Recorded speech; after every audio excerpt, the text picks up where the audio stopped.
Mask o Máscara es un drama coreano donde una chica llamada Byung-ji Suk trabaja como vendedora en una tienda cuando de repente se encuentra con su doppelganger, es decir, con su doble, Seo Eun-ha.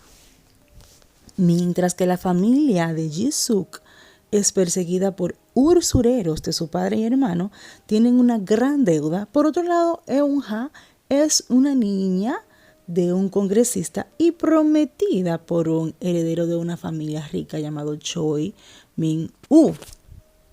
Min-woo es el hijo ilegítimo del presidente del grupo es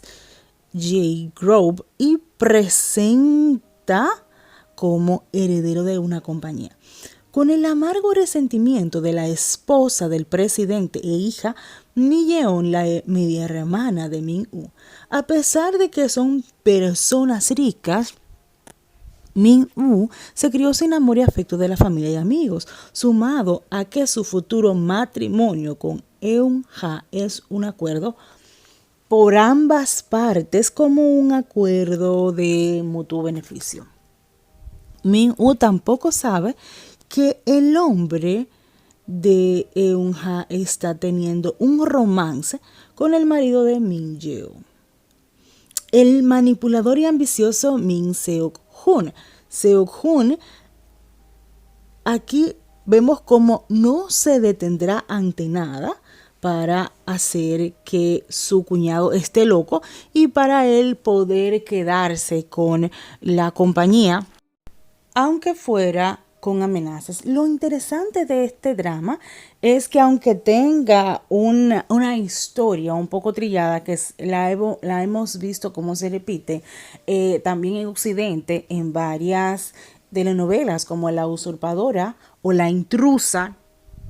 aquí lo maneja muy bien por el aspecto psicológico de los actores, como cada uno en su interpretación nos da a entender su psicología, más bien comprender del por qué cada quien se comporta de esa manera según la crianza que recibió, los traumas que tienen y evidentemente las heridas. Como el villano de la película quiere justificar que es villano porque nació en una familia pobre,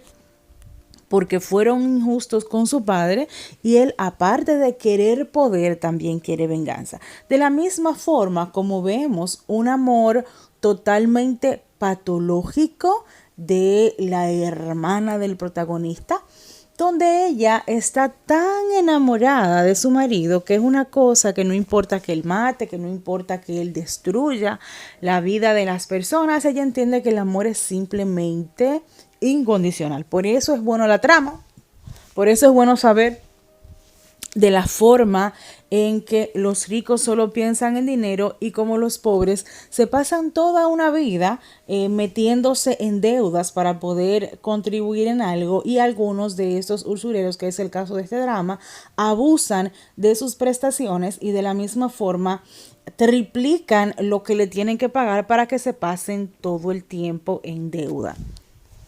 Entonces, como la protagonista es simplemente una persona que quiere usurpar la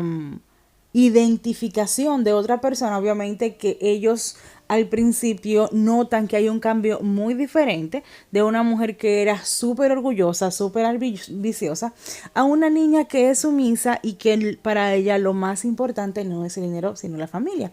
Obviamente, como ella es un alma noble, el protagonista se va enamorando de ella porque ve que no es una persona complicada y que tiene buen corazón, por lo que la serie al final termina bien. Obviamente los malos tienen su merecido y los buenos entonces se les hace justicia. Yo de verdad sí se las